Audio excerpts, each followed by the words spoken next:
தேவி, இது ஷோபாவும் விஸ்வநாத்தும் நமக்கு எதிராக கங்கா ஹார்ட்ஷிப்ஸ் ஆளுங்களுக்காக சதி செய்கிறாங்க நம்ம வீட்டுக்காக.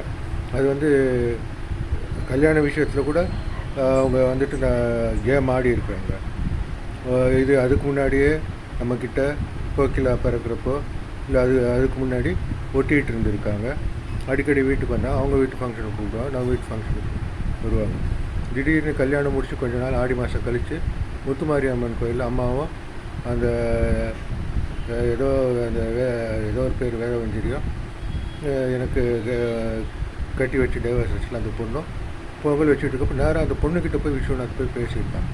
திடீர்னு ஒரு நாள் கங்காக்காரன் தூண்டி விட்டு நான் ஜெராக்ஸ் எடுக்க போகிறப்போ இது எனக்கு அது சொத்து வந்துட்டு அம்மா அவங்களுக்கு அப்புறம் யார் பேருக்கு எழுதி தராங்க வீட்டில் அப்படின்றப்போ அது விஷயமாக டீட்டெயில்ஸை எடுத்து எழுதி வச்சுக்கிட்டு டேர்ம்ஸ் அண்ட் கண்டிஷன்ஸு சொத்து வரத்துக்கு எழுதி வச்சு ஜெராக்ஸ் எடுக்க போகிறப்போ கங்காக்காரன் தூண்டி விட்டு விஸ்வநாத், கார்த்திக் சார் என்ன இந்த பேப்பர் விஷயத்த சொன்னேன், சொத்து விஷயம் படிங்கன்னு சொல்லி கங்காக்காரன் மொதல் கண்டிஷனை தங்கச்சி தவிர யாருக்கும் கொடுக்கக்கூடாது, குறிப்பாக எக்ஸ்வைஃப் கொடுக்கக்கூடாதுன்னு இருக்குது அப்படின்னு சொல்லி ரொம்ப வெக்ஸ் ஆகிட்டாங்க.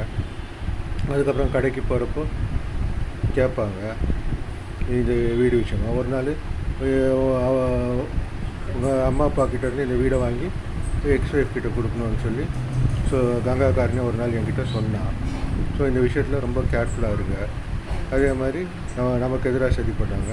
ஷோபா வந்துட்டு உன்னை பார்க்க வந்ததே கங்கா ஓனரோட மச்சான், இந்த வெள்ளையாக இருப்பாள் மஞ்சளா சூர்யா, அவன் சொல்லி தான். கங்கா ஓனர் பேர் கார்த்திகேயன்.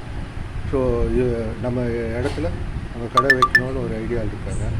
நீயோ சிவாவும் ஒரு ஜாக்கிரதையாக ஈடுபட்டு நான் சொல்லிட்டேன். இன்னொன்று, அவங்களாம் வந்துட்டு அடையார் வியாபாரிகள் சங்கத்தில் இருக்காங்க. யாரோட பினாமின்னு தெரியல.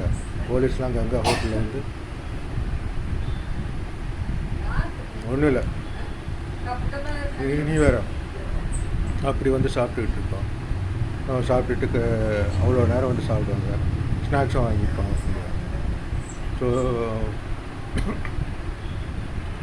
இதுதான் ஃபேக்ட்டு. ஜாக்கிரதையாக இருக்குது.